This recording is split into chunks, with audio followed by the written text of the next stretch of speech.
Good morning बच्चों। आज हम कक्षा 7 में सामाजिक विज्ञान का जो चौथा अध्याय चल रहा था उसे आगे पढ़ेंगे। इस चित्र में आप देखें कि इबादत खाना में अकबर विभिन्न धर्मों के विद्वानों के साथ चर्चा कर रहे हैं।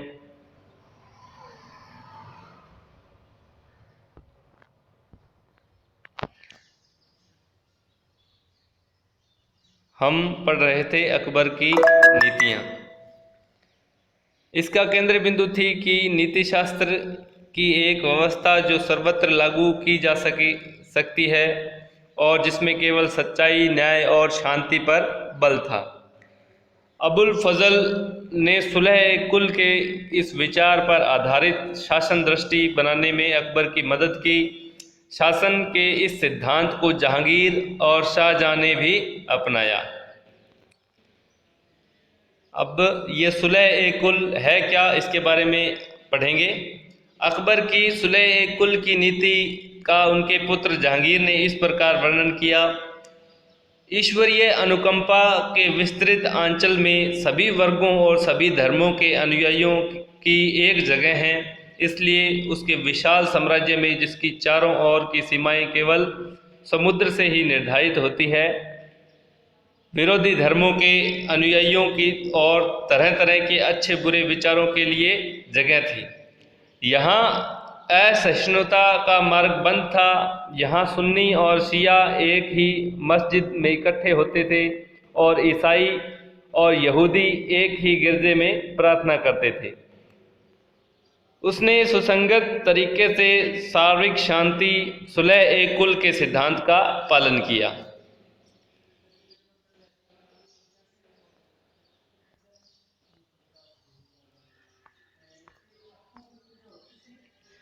अब है 17वीं शताब्दी में और उसके पश्चात मुगल साम्राज्य।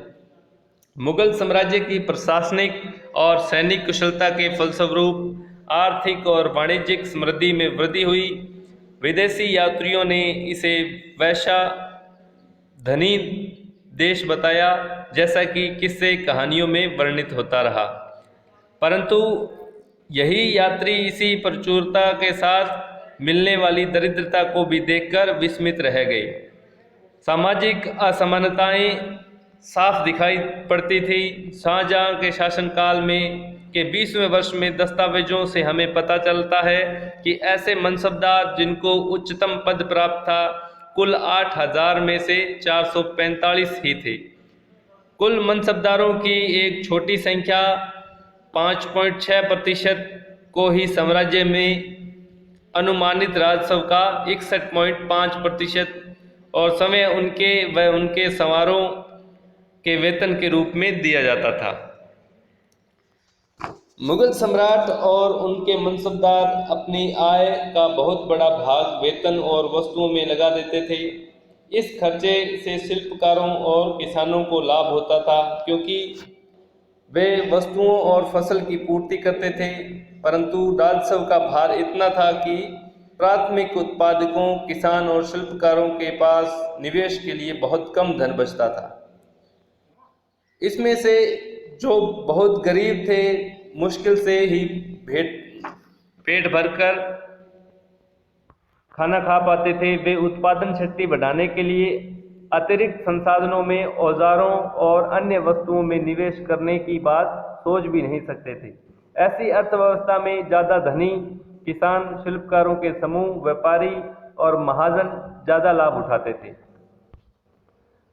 मुगलों के कुलीन वर्ग के हाथों में बहुत धन और संसाधन थे, जिनके कारण 17वीं सदी के अंतिम वर्षों में वे अत्यधिक शक्तिशाली हो गए। जैसे जैसे मुगल सम्राट की सत्ता पतन की ओर बढ़ती गई, वैसे वैसे विभिन्न क्षेत्रों में सम्राट के सेवक स्वयं ही सत्ता के शक्तिशाली केंद्र बनने लगे। इसमें से कुछ ने नए वंश स्थापित किए और हैदराबाद और अवध जैसे प्रांतों पर अपना नियंत्रण जमाया। यद्यपि वे देश के मुगल सम्राट को स्वामी के रूप में मान्यता देते रहे, तथापि 18वीं शताब्दी तक साम्राज्य के कई प्रांत अपनी स्वतंत्र राजनीतिक पहचान बचा चुके थे। इनके बारे में हम 10वें अध्याय में विस्तार से चर्चा करेंगे।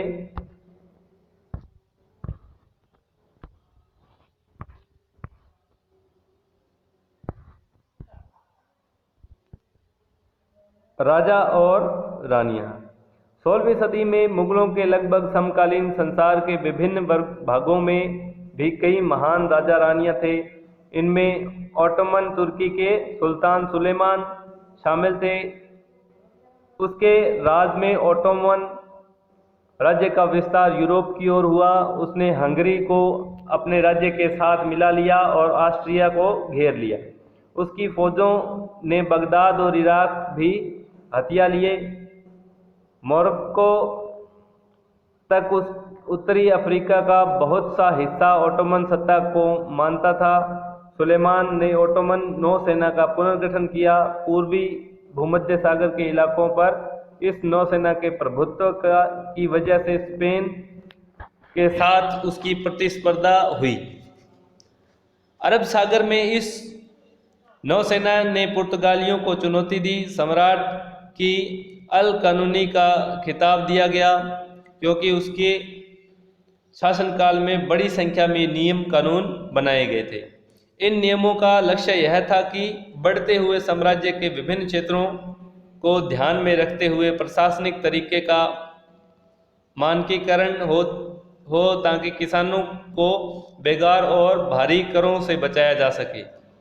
आगे चलकर 17वीं शताब्दी में ओटोमन क्षेत्रों में जब सार्वजनिक व्यवस्था का पतन हुआ तो सुलेमान कानूनी के काल को आदर्श शासनकाल के रूप में याद किया जाने लगा।